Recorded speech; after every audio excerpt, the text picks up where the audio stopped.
Traveling into the future is already possible, and it's much simpler than most people imagine.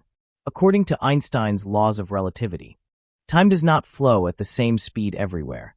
Your velocity and the strength of the gravitational field you're in literally change how fast a second passes. This isn't a theory, it's a measured fact. Atomic clocks flown around the world on airplanes show different times than clocks kept on the ground.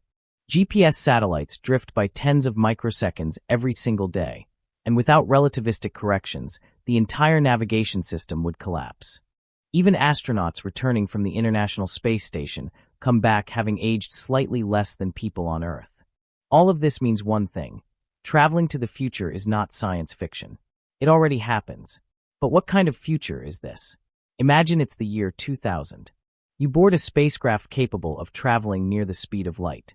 You pass through a region of intense gravity where time slows down drastically, spend only one day there, and return to Earth. According to your clock, you lived a single day. But on Earth, 100 years have passed. Everyone you knew is gone. The world is transformed. Did you travel to the future? In a sense, yes. But not in the way most people imagine. You didn't leap into an unwritten, pre-recorded future. You simply slowed your own passage through time while the rest of the world continued at its usual pace. When you returned, you arrived in their future. Not in a future that existed waiting for you. This is the fundamental point physicists emphasize. The future isn't a finished place. It's not a film waiting to be played. It's a story the universe writes second by second. There is nothing to jump into. But by altering your personal flow of time, you can return to a moment where others have moved far ahead. The real shock, however, comes from what physics says about the past. While the future doesn't yet exist, the past is embedded in the fabric of spacetime. General relativity allows solutions where spacetime curves back onto itself, forming what are known as closed time-like curves, paths that could, in principle, lead you into your own past. These are exotic, theoretical structures, but they are permitted by the equations. Yet here, a crucial rule applies: the Novikov self-consistency principle.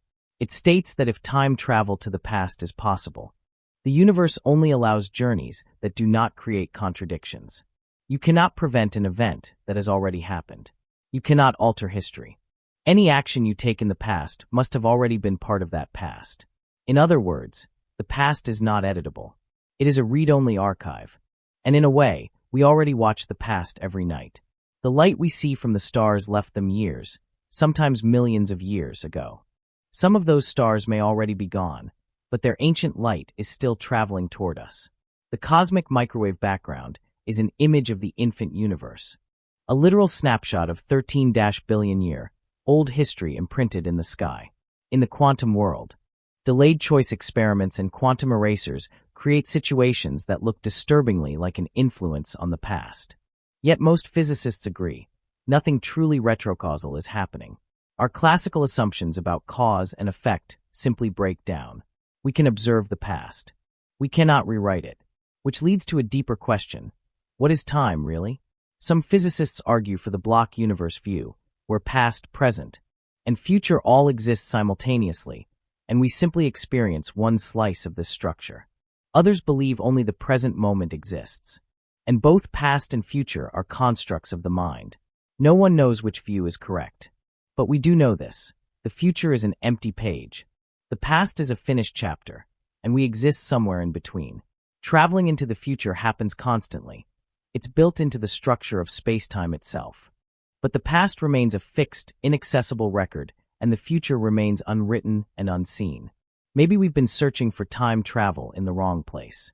Maybe the mystery isn't about building a machine, but about understanding what time actually is. If you had the chance, would you go to the past or the future?